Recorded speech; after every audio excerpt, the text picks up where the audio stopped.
Hello guys, so it's Karisama Des. Kakatapos lang ng trabaho ko ngayong araw. So bago nga pala ako uuwi, kailangan ko munang dumaan sa isang store kung saan makakabili ako ng mga gamit sa murang halaga. Bago ako mag-share sa inyo, wag niyong kakalimutan mag-like, comment and subscribe sa aking YouTube channel at hit nyo na rin yung notification bell button para lagi kayong updated.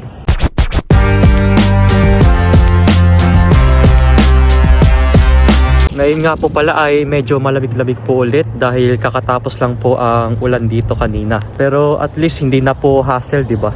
Mas hassle po talaga pag pumapasok kayo sa trabaho na malakas ang ulan. Tapos nakabisikleta pa kayo, yun po yung pinakamahirap na gawin pagpapasok kayo sa work na umuulan.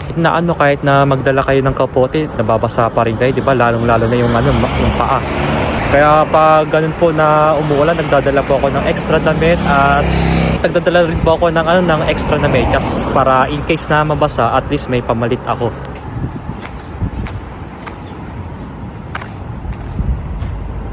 Okay guys, naman muna ako dito sa Family Mart para salubungin ko yung family ko. Okay po guys, so bumili ako ng KitKat na pang merienda muna. Alam nyo guys, pag binigyan kayo ng KitKat ng isang tao, ang ibig sabihin po nito ay good luck para sa inyo. Or sinasabi nila sa ibang salita na you will surely win. Kumbaga nga. Dito nga pala guys, pwede kayong mag-rent ng ganitong scooter. Scooter tawag dito ang alam ko. Yan po, meron din po silang e-bike kung gusto nyong mag-rent. Nauuso po yung mag-rent ng mga bisikleta dito guys, lalong-lalo na po yung mga e-bike. Depende po yan sa oras kung ilang oras nyo siya gagamitin, tsaka nyo malalaman yung presyo. Pero sa akin po, hindi ko pa po siya nasusubukan kasi nga meron po akong bisikleta na laging may dala. Hindi ko na po kailangan na mag-rent ng ganyang bike. Unless na lang po kung masira man tong bike ko at tsaka malayo pa yung pupuntahan ko. So anyways, pupunta na po tayo sa store ngayon at bumili ng mga gamit. Actually guys, yung pupuntahan ko na store, dito po yung usong-uso dito sa Japan. Kahit sino po pupunta dito kasi nga po sobrang mura ng mga gamit. Okay guys, so paakyat na po ako ng 3rd floor para pumunta ng Daiso. Yes po, Daiso po yung pupuntahan natin ngayon. So legit na mura ang mga gamit doon. Kada isang gamit po ay nagkakahalaga lang po ng 100 yen.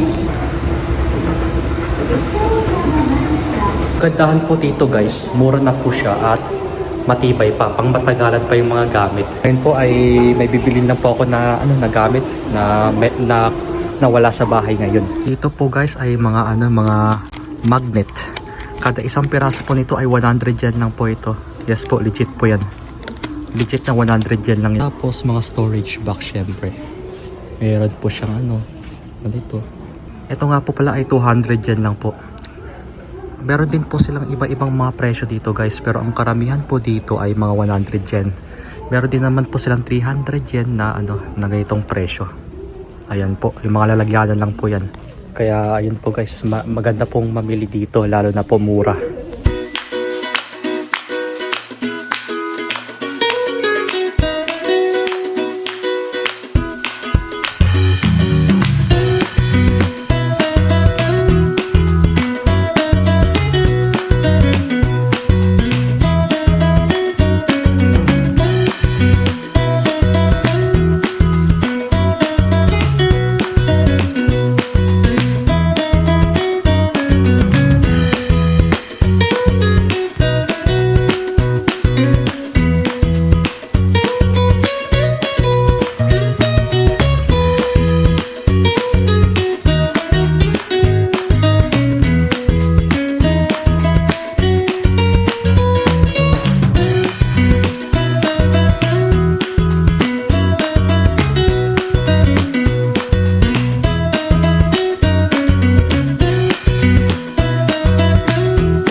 Guys, ganda po dito.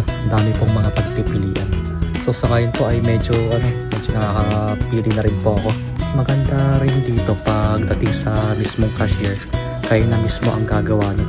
At kayo na mismo yung mag-i-scan yung nung barcode para diretso bayad na pagkatapos.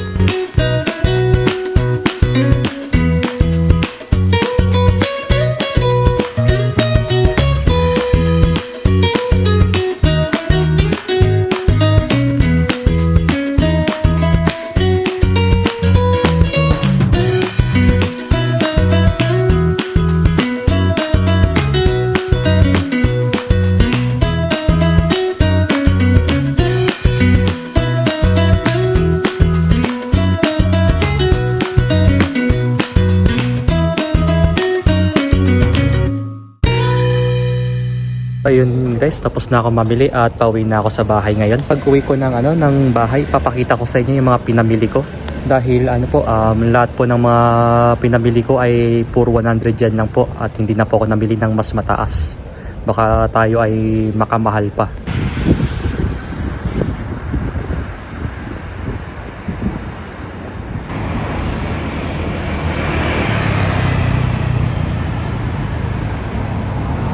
Yun po guys, nakauwi na po ako ng bahay at medyo pagod lang po ako ngayon. Dahil ang hirap pong ang hirap pong magbisikleta ngayon, lalo na po malakas po yung hangin. So anyways, papakita ko na lang po sa inyo yung mga pinamili ko sa Daiso kanina. Kanina nga po pala ay nakagastos po ako ng 880 yen guys. Which means mura na po siya guys. Compare sa mga sa mga ibang shop na pagbibilihan nyo at medyo mura na po. Tsaka guys, habang maaga pa po ay bumili na kayo sa Daiso habang ganun pa yung mga presyo. Kasi darating din po yung araw na na magtataas po sila ng presyo. Tsaka in case na magtaas man sila ng presyo in the future ay at least may mga stock kayo. Pakita ko na po sa inyo yung mga pinamili ko kanina. So ito po guys, charan. Ngayon po naka-plastic pa po yan. Bumili nga po pala ako ng sponge na panghugas ng pinggan. Ito po. So 100 yan lang po ito. Tapos ito po hanger. Pamalo ng puwet, pangsampay po pala. So po, 4 na piraso na po siya. Nagkakalaga lang po ito ng 100 yen. Saka bumili rin ako ng body towel. Yan po pang hilot po ng katawan natin. Dahil po naluma na po yung isa kong ganito guys. Saka bumili rin ako ng holder ng manibela ng bisikleta ko. Kasi nga po medyo sira-sira na po yun at kailangan ko na siyang palitan. Yan po. Tapos meron po akong biniling etong working gloves. Kailangan ko na rin pong makabili ng bago kasi po medyo pulit-pulit na po yung yung gloves ko sa trabaho guys. Next one is ito pong padlock. Yan, kailangan ko po ito ng padlock in case of emergency at kakailanganin ko rin to sa sa maleta, di ba? Bumili rin po ako ng plastic bag na lalagyan ng mga basura, guys. Dahil po dito sa amin, wala pa pong wala kaming plastic code kumbaga. Iba pong lugar kasi guys, meron po silang mga plastic na sinusundan na na merong nakasulat ng mga lugar. Iba't iba pong kulay ang mga plastic sa iba guys yung mga sinusundan nila. May mga mga kulay green, red at iba pang mga kulay. Dito po kasi sa amin ay kahit po pwedeng gamitin. At last po, eto po. Ba't nakabili ako nito?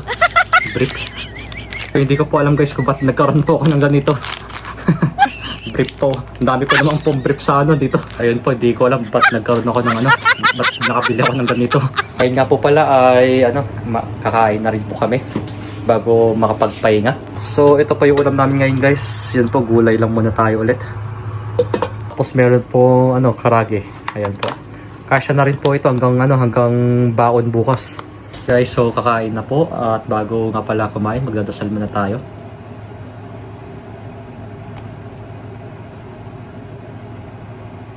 So ito po, may natira pa pong adobo nung kagabi.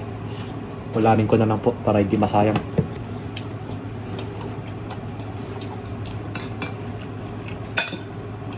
Sarap ng gulay guys.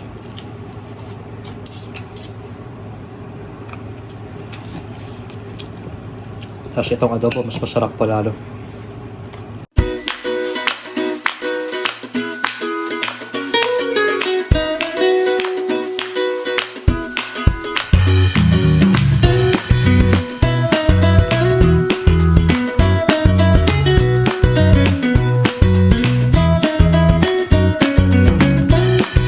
Okay guys, so kakatapos ko lang pong kumain at talagang nabusog po ako. At hanggang dito lang muna po tayo.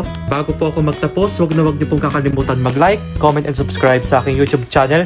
At hit nyo na rin po yung notification bell button para lagi kayong updated. So kita-kita na lang po ulit tayo sa next na vlog ko. Diyan eh!